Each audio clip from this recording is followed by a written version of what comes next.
what you got there? That's a box of salmon, 12 pounds, three big filets. Beautiful. Canadian farm-raised salmon. All right, I should just explain why I use this awkward way of firing with this smoker.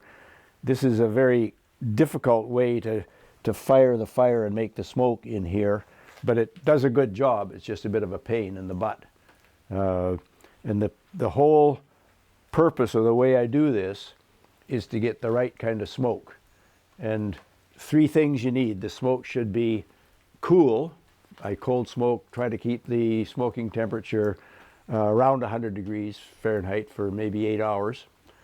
So it needs to be cool, and it should be kind of dilute smoke. You don't want heavy, dense smoke, and it needs to be very dry smoke.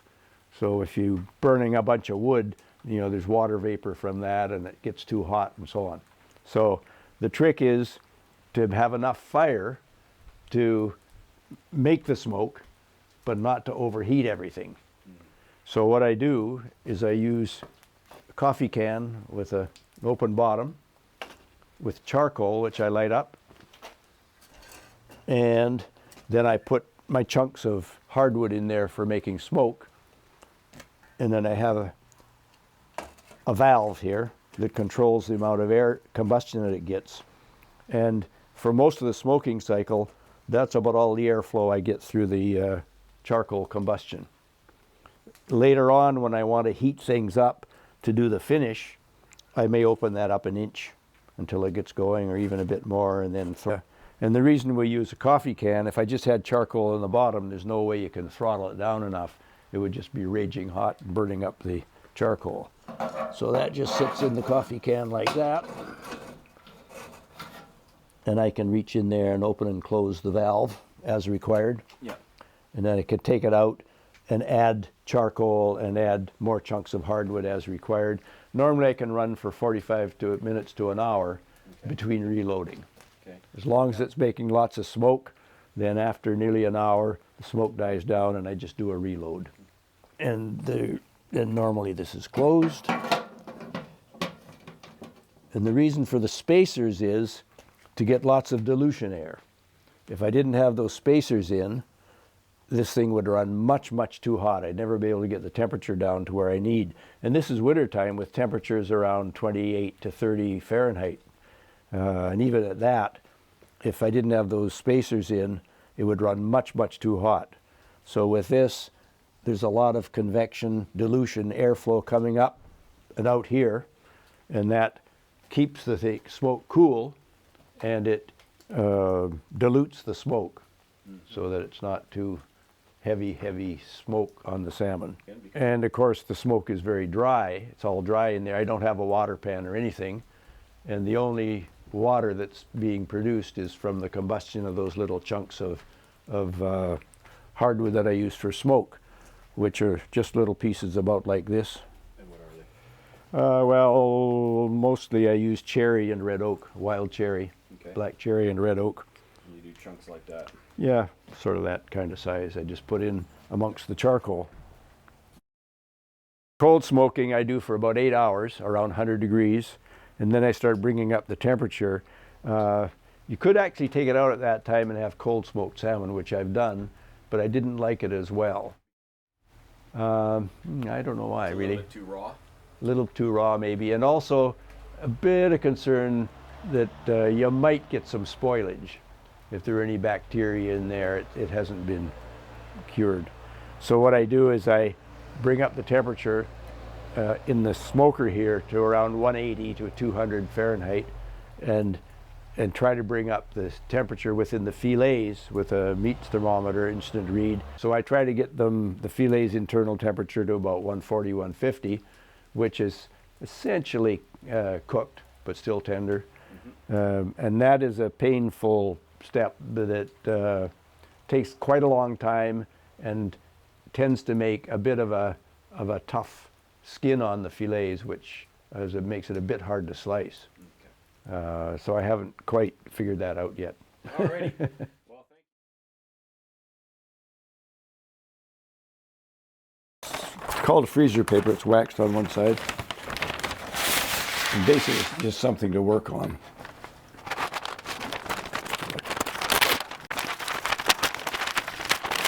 All right. These big filets are kind of fragile, you know. If you manhandle them too much, the flesh kind of breaks apart, which I like to avoid.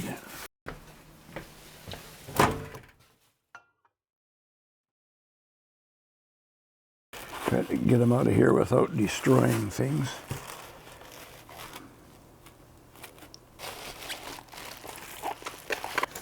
So what we have here is it's about a 3 to 3.5 pound, 3 pound farm-raised salmon fillet, Canadian. It's much fatter than wild salmon, but actually the extra fat is good for the smoked salmon. It makes a very moist salmon. But I would love to get my hands on a big spring salmon fillet from the West Coast, but I can't do that. Anyway, what I do here is I figure out how I'm going to cut it. First of all, I do some trimming. So that little bit of scruffy little bit of tail piece there I take off. And put it there. And then this is pretty thin for smoking. It would be okay, but what I do is take off about that much and I just freeze that for us to grill for salmon dinner. And actually that piece right there is about 4 ounces or so. That's enough for us for dinner.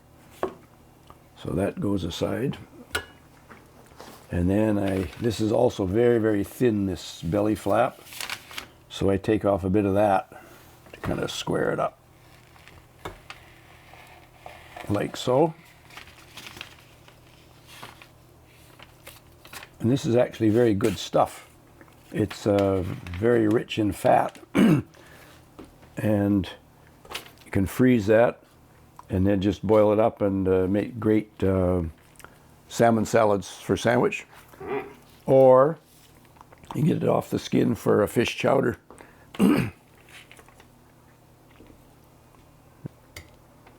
Used to just cook all this bits up for the dogs, but we don't have the dog anymore. And you go along here and check if there are any pin bones. No bones. Then I figure out how I'm going to cut it. So I like to end up with about a ½ pound piece of when it's finished smoking. Some bigger, some smaller. So let's see if I go about there.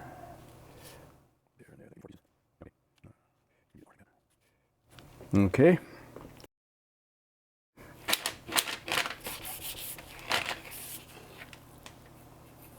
And they're ready, ready to go in the brine.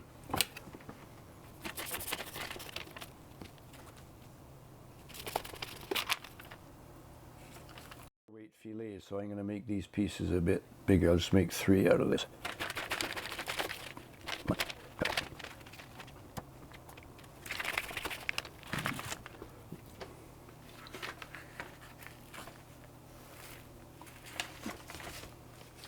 All right.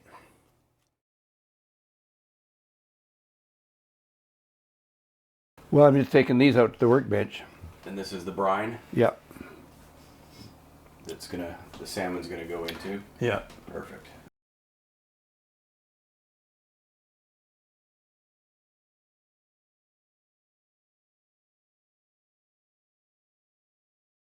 I need 23 ounces of ice water for the small pot. That's going in that pot. Then I got to bring 41 ounces for the big pot.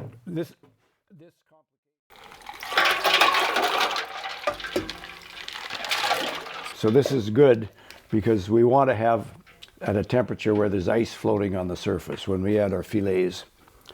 All right, well, this brine is water, brown sugar, kosher salt, and some garlic and caraway seeds and various additives. Yum. And how long is the salmon going to stay in there? From the time we get it out here in another half an hour or an hour, it'll be in here until about 8 o'clock tonight, so about 12 hours. Beautiful. This is where in the cool garage, they're going to be It's like a just curing in the brine for the next 12 hours. In they go.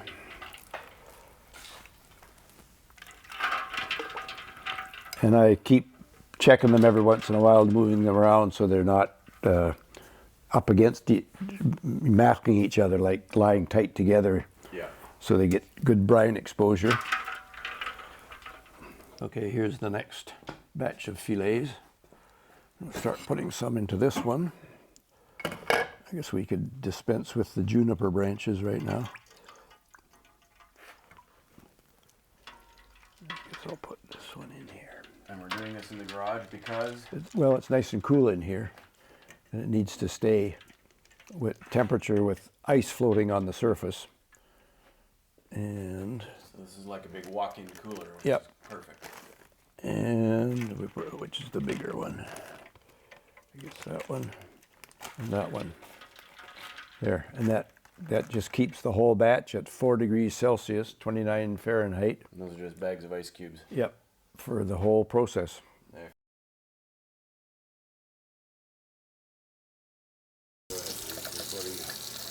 So what we have to do is just wash the brine off of these guys. Put them there to drain a little bit.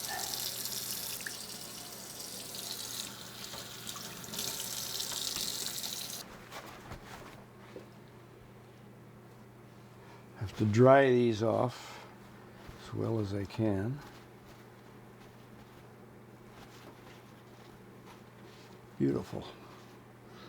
Smell good? Yeah.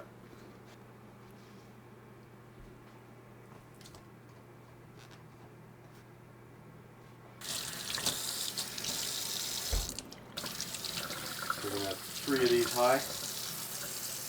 I will when it's finished, yeah. We won't take it out 3 high.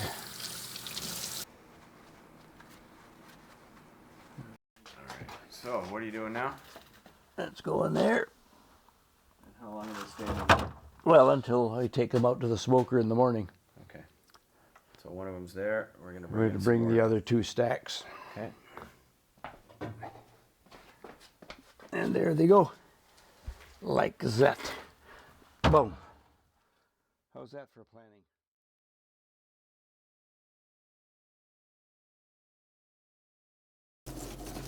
And the way to light this, I used to, put a little bit of kindling and birch bark in there and get a fire going and gradually get this thing blazing. Yeah. Since I've been doing that, I just take the propane torch.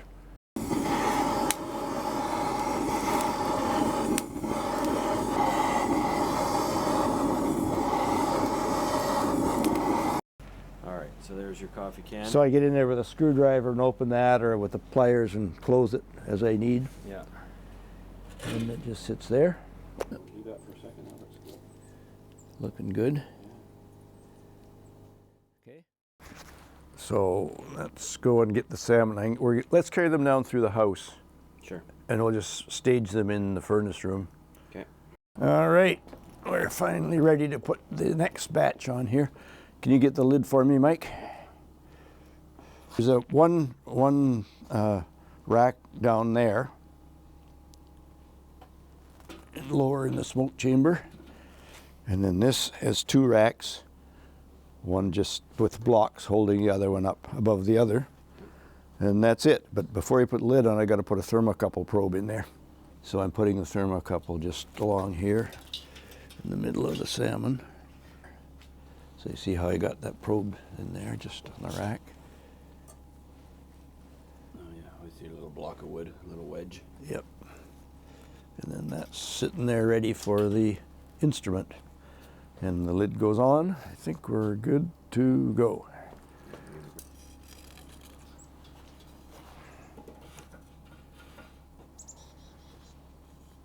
Again, that's to allow some That- outside air in there. That's so to it's get not too hot. airflow, to dilute the smoke and keep it from being too hot.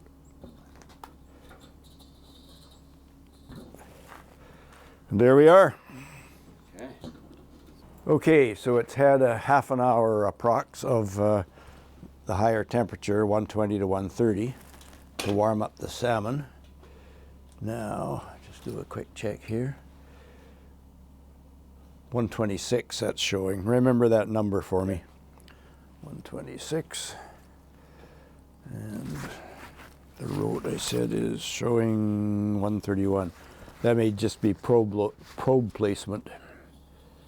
We will see later if these things match. I'm just recording some temperatures and what I've been doing. Well, it was running way too hot. You remember how small a gap I had there? Yeah. And it was still 120 degrees. Oh boy. Anyhow, now I've got it with this 1/8" gap, and it's just about right. It's 100 degrees essentially. Okay. 104 and 105 there, and 99 on the remote. Too many data points. Yeah. It'll be out of smoke here probably in 5 or 10 minutes. I've got a timer going for half an hour, which has got 5 minutes to run. All right. So all the smoke wood was consumed. We need to add more. Yep.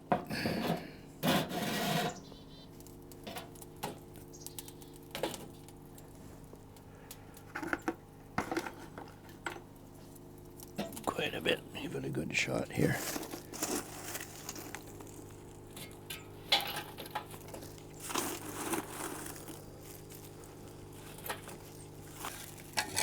Before you put the smoke wood in, or did you do? Oh, I put the smoke wood in already. Oh, you did. Yep.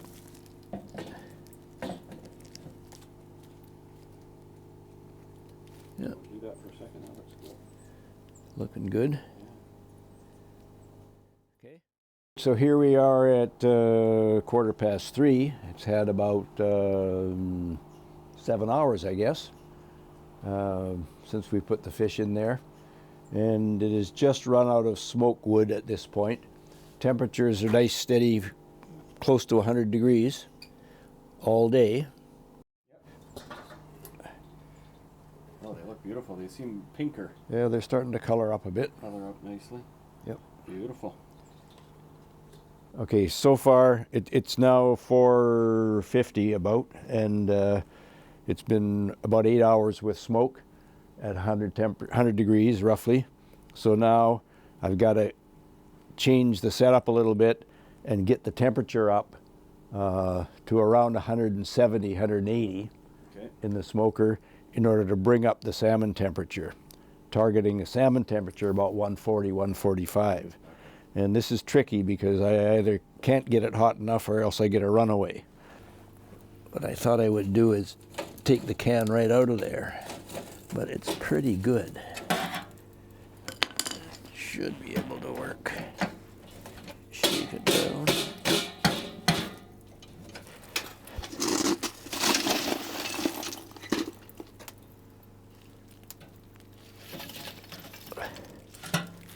Now we're going to give it a bunch of heat here for starters. And monitor it very closely.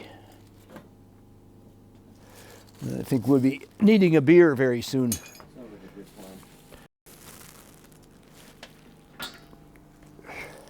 How are they looking? Looking darn good. Oh yeah. How does that look to you?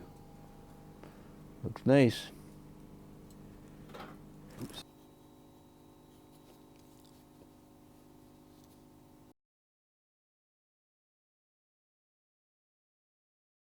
All right, so this is the end of it. I was waiting to get the fillet temperatures, internal temperature up to 140 at least, as potential spoilage prevention, but I could never get there. All right, maybe I finally did. We'll check it now.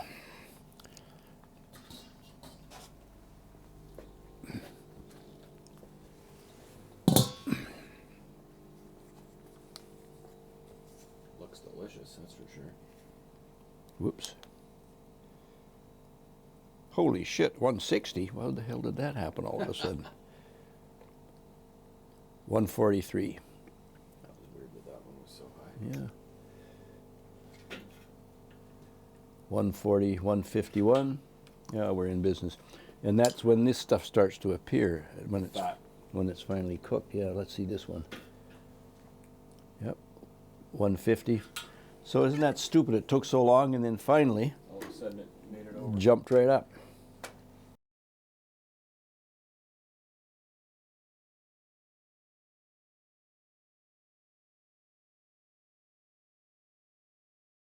There we go, the finished product. Will be cooled overnight, Sturdy there? hoping that the mice don't eat them. And we'll check them out and wrap them and freeze them in the morning.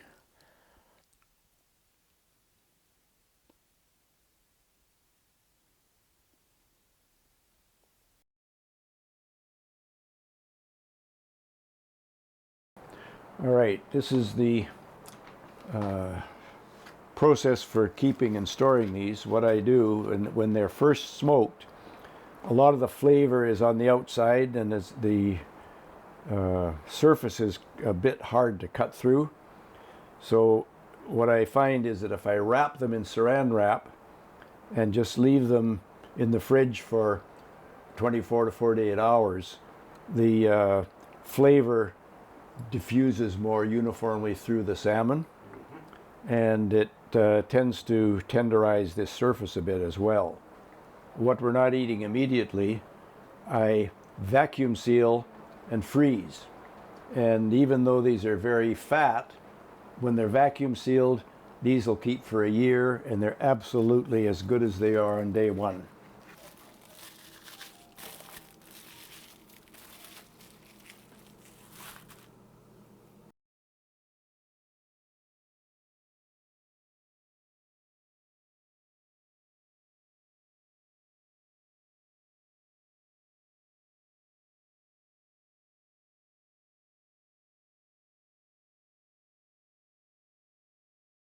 So there's the finished product, ready to be butchered.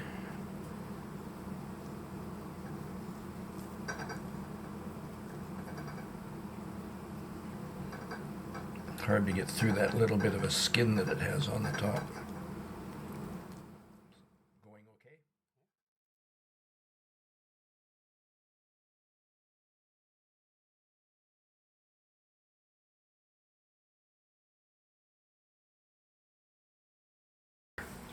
So this is the real way to enjoy that salmon, with a little cream cheese and some capers and a bit of aquavit. Beautiful. That's my breakfast of champions. Nice.